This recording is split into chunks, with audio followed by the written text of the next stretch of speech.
Welcome to the lectures on modern digital communication techniques.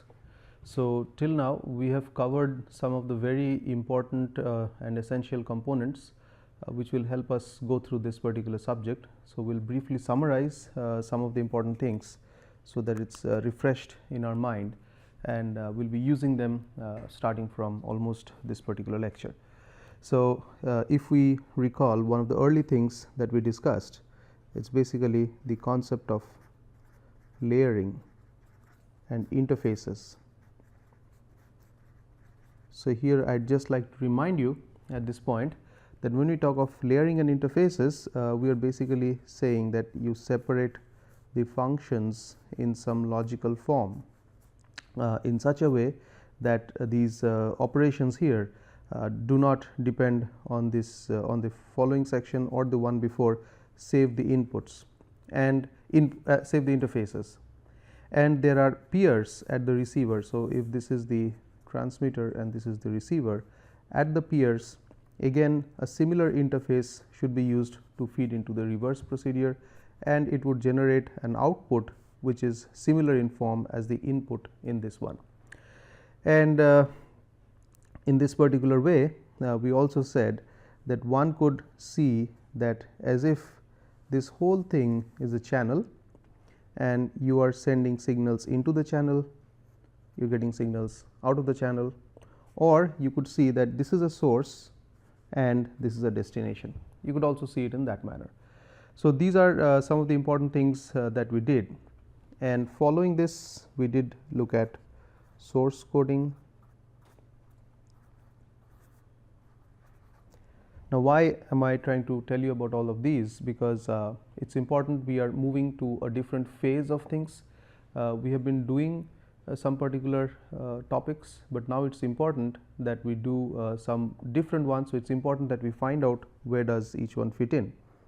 So, when we did source coding, what we did was we took some source which could be analog or which could be discrete, and what we produced at the output was binary sequence, right. This is what we produced at the output irrespective of the kind of source, and if it was analog source, we of course had some portions which would convert this analog to digital. Once in digital, it will produce a binary bit sequence, right. So, having done these things, and of course, when we studied source coding, we did find out where does source coding fit in to this layer diagram, and we were always discussing what was the kind of input and what was the kind of output that we would consider in terms of interfaces for this particular module. So, once we have done source coding, then we moved on to representation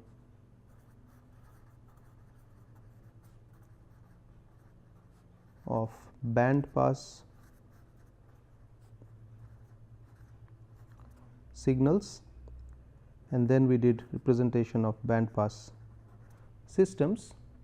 And one of the essential things that we studied over here is that any particular channel is typically band pass.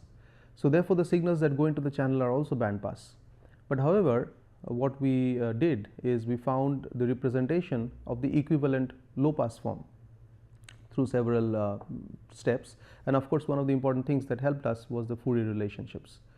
Now, once we did these two, we also figured out that if there is a band pass system which is excited by a band pass signal, the output is obviously going to be a band pass signal. So, we again try to find the relationship of the response of a band pass system when excited by a band pass signal, and what we stated is that this output would be convolution of the impulse response of the system as well as that of the signal. And then we figured out how to connect to the low pass equivalent representation of the output with respect to that of the channel or the system and the source, and we found similar relationships exist.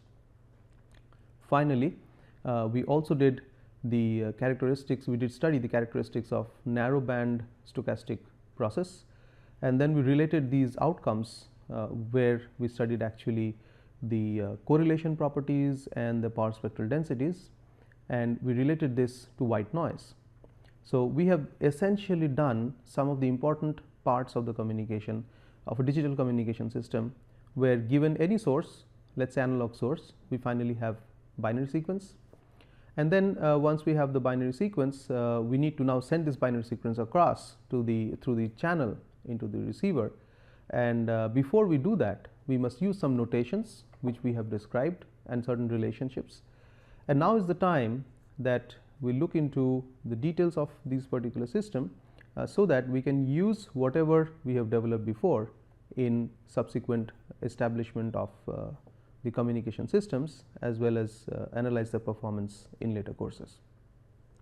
So, the next important thing, of course, what we did at some point was the Gram-Schmidt procedure. By the Gram-Schmidt procedure, what we did was we given a set of vectors. We started off with vectors. We said that you could find a set of orthonormal vectors given this set of vectors, so that you could use these orthonormal vectors as basis, and you could represent any vector using them. That means, provided these vectors that were given to you span the vector space, or you would find orthonormal vectors within the vector space spanned by these particular vectors. All right. And then we moved on with that, and we said that well, signals could also be represented in a form like vectors. So, for that what we did was we equated certain expressions for signals, and what we did was we found a similar set of steps by which, given a set of signals, you could find a set of orthonormal signals. From those sets you could construct them. Using those orthonormal signal set, you could represent the original signal, and then using the coefficients which are obtained by projecting the signal onto these orthonormal basis functions, you could take these coefficients as the components of the signal onto those orthonormal dimensions. So, if you have n number of orthonormal signals spanning a signal space, then given a particular signal, this signal would have components on these signals, and these components would represent the coefficient of the signal on a particular direction, which is basically a signal indicating a vector like behavior. We also said it follows Cauchy-Schwarz inequality, triangular inequality, just like vectors. So, basically we have the vector space or the signal space concept which were introduced. Again, these will be necessary as we move on to the next important part of a communication system. Right.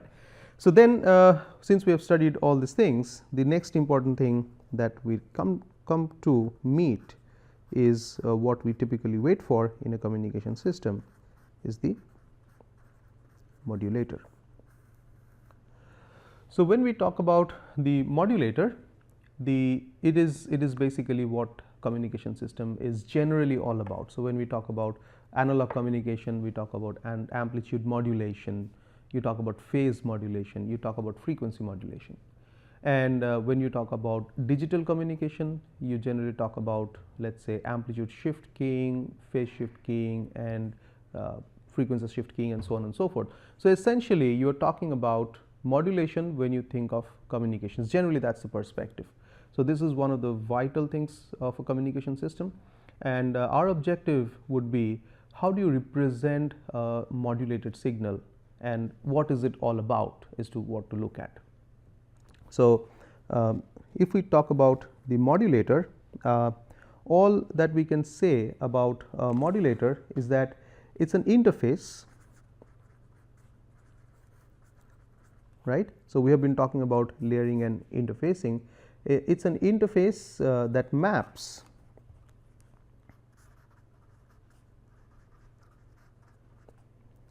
the digital information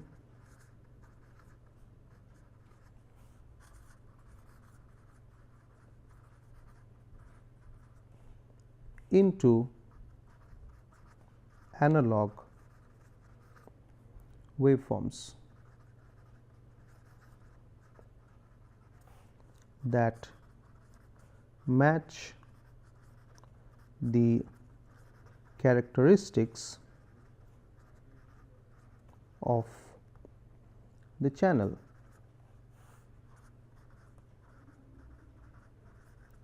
Right. So, this almost tells us some of the things that we mentioned in the beginning of this particular lecture, is that it's an interface.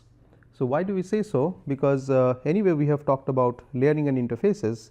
So, definitely when we talk about a modulator, it does act as an interface. So, there should be some interface that we are talking about.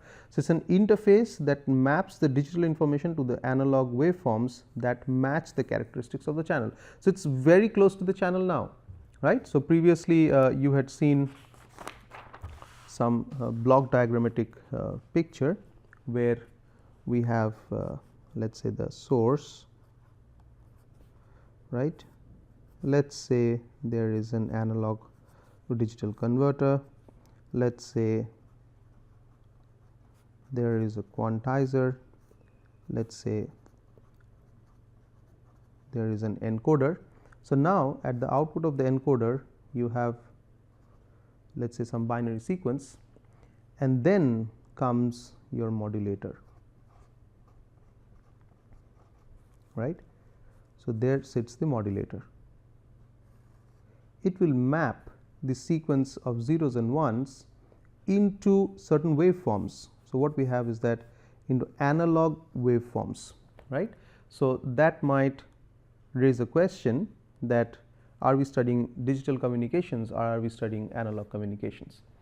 So, again in the beginning we did mention that when we talk of digital communication, we still require analog communications, and we did also give an example where we said that if your source is a discrete source, that means it generates discrete levels of, let us say, voltage, and it is used to modulate your analog signal, analog carrier, then whatever you studied in analog communication could almost be used.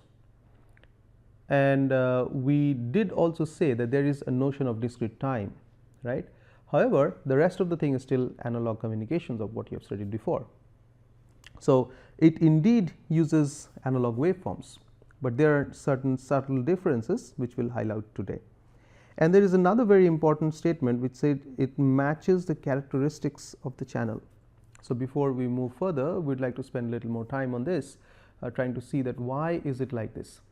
So, if we say that there is a channel which allows you to carry forward the signal in a coherent manner, then you could take up schemes, for example amplitude modulations, right.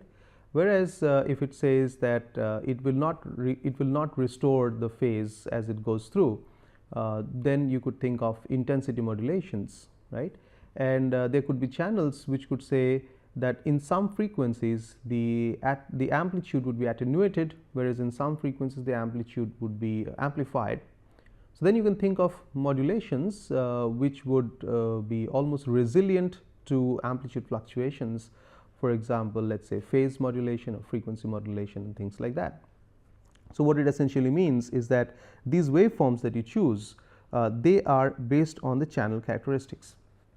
So, again as we said, we will study, in the beginning we said that we are going to study a very generic form of representation which will not be dependent upon the carrier, which will not be dependent upon the medium. So, we should be able to write the expressions in a way by which you should be able to write any kind of system, and you just have to pick the appropriate one matching with the corresponding channel. So, moving down further, so when we say that it maps the digital information to the waveform, what we mean to say is let's take a look at this particular picture. What we have drawn here, we have a sequence of zeros and ones coming out, right. So, there is a sequence of zeros and ones that are coming out from your encoder, right, and you have to choose, let us say, a waveform. There is one waveform, right. So, definitely the moment when we talk about choosing, at least there should be a second choice. So, we could say that let the second one be this, which is at least visibly distinct from the first one, and the way these two are distinct we can clearly see is the frequency of this is different than frequency of this one, right. We could also have had a different waveform. Instead of this, we could have said that our waveform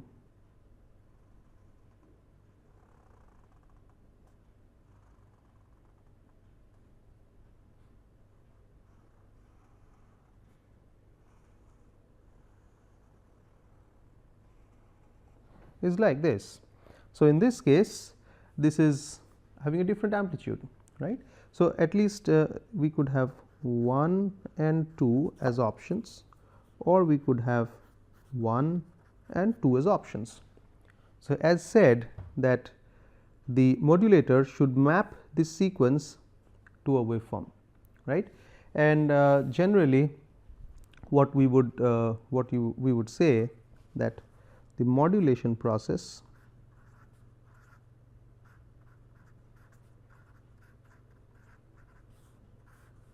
or the modulator usually takes in bits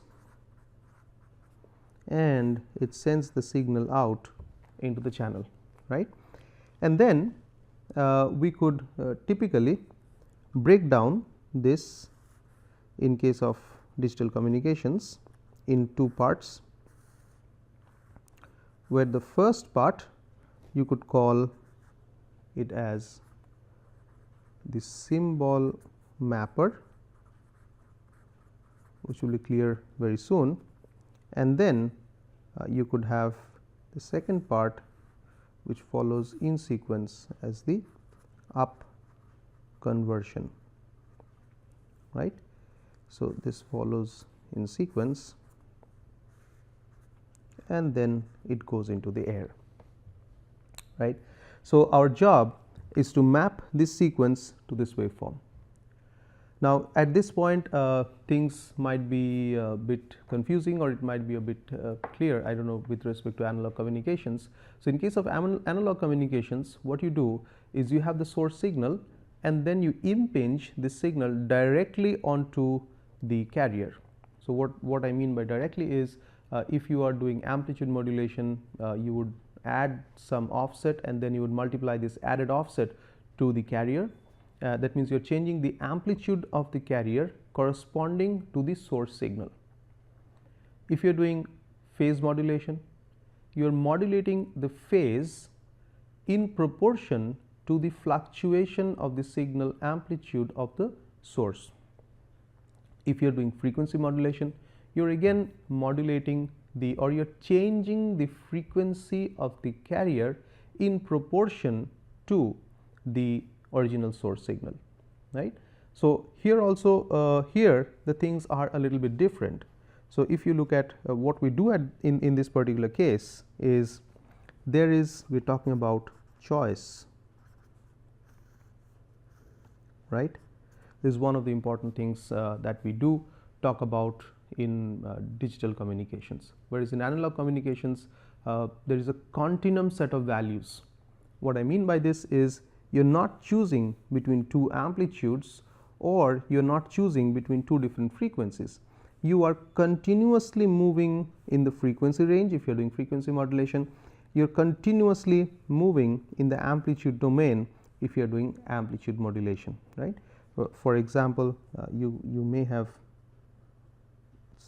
could have a picture where your source signal is like this, and it is basically this is the source signal, and then if you have modulated a carrier, your carrier modulated signal would take a shape like this.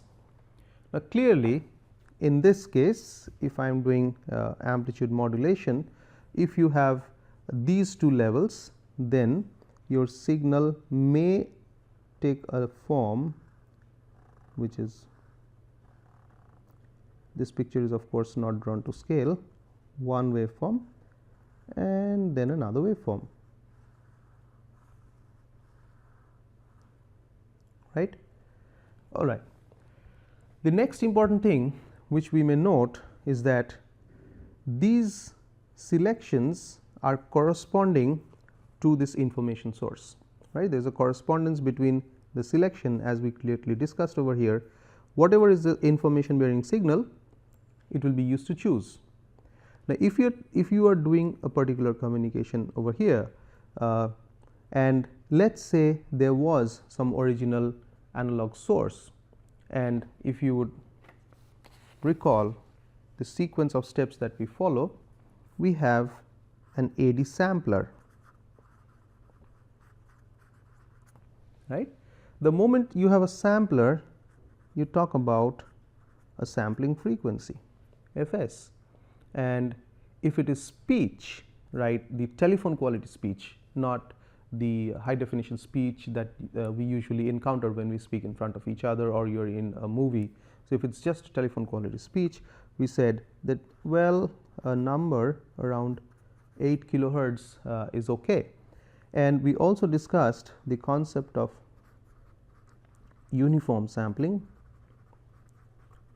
by which we meant that you are able to you are sampling at regular intervals, right. You are doing the sampling at a continuous rate. So, once you are doing that at 8 kilohertz, you are generating the samples, and this quantizer, let us say you have a 8-bit quantizer, right.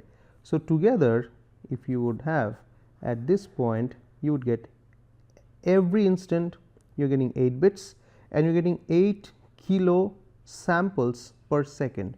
So, when you multiply together, you are getting 64 kilo bits per second, which effectively would mean, well, if I do not do any compression, which would effectively mean that there is a particular duration of this bit, and that bit duration would be effectively 1 by 64,000 second inverse,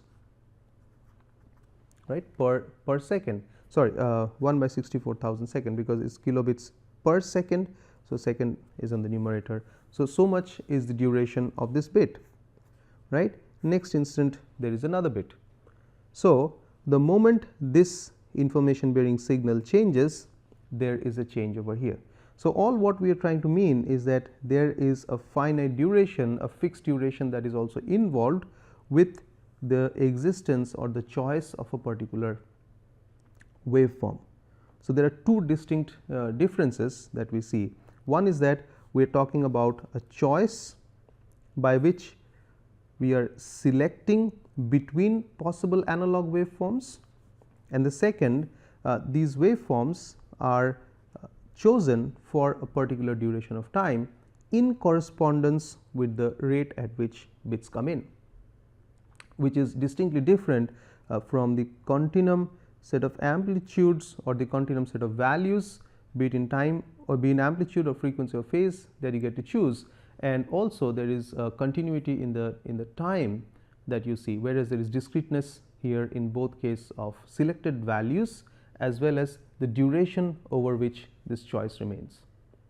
At this point, you might have a question that, well, this encoder that we have, you have studied, could be a variable length encoder or could be a fixed length encoder, right.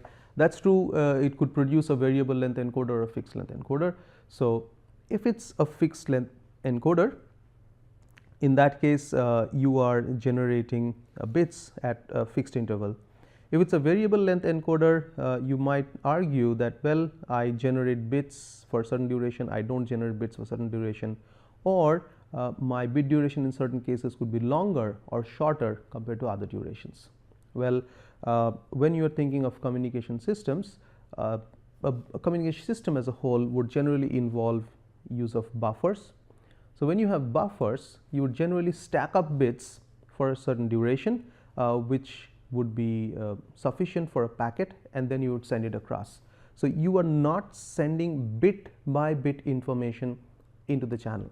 You are generally generating bits, you are packing them into a packet and then sending packet by packet. So, by virtue of which, when one packet gets transmitted across, you are getting a bit rate which is constant for that packet duration. Whereas, in the next packet duration, which might happen at an arbitrary gap of time, you will again choose a certain rate of sending bits. Now, these two gaps between transmission of a packet and there is some gap would allow for adjusting the bit rate which you would encounter here. So, End of the day, what I am trying to convey to you is that when the modulator receives bits, right, it would receive bits at a constant rate from the layer above it. So, there must be some a module which will be packing these bits in forms of packets and which will be sending these to the modulator. So, when it does so, what happens is, so we are not worried much about this variability here, we are just taking these constant sources, right. Now, the other important aspect which we might be concerned with is, when we are getting these bits into these symbols, the question is, do we select, or how do we select? Is it always true that we have one information going into one waveform, the other information going to the other waveform, and that is it? Well, it is not a very it's not a very critical problem, because for sure when we have choice, the minimum number of options that you require to choose is basically 2, and that is what I have drawn in this particular picture.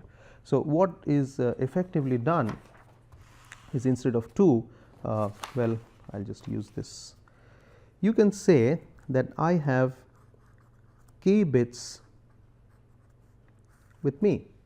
Using k bits, I can map 2 to the power of k possible waveforms, right. So, that is why this particular name, that you are mapping the symbols to waveforms. So, if you have k bits, we have used this in source coding. If there are k bits, so let us say if there are 2 bits, you have these combinations 0 0, 0 1, 1 0 and 1 1. So, once we have these, you could say that this is my new symbol, and I could mark this as A. This is my second new symbol, I could mark this as B, this as C, and this as D. And all we need to do is map this particular symbol to a particular waveform. So, it could be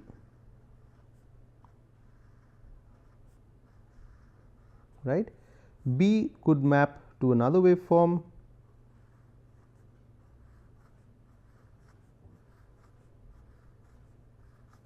C could map to another waveform,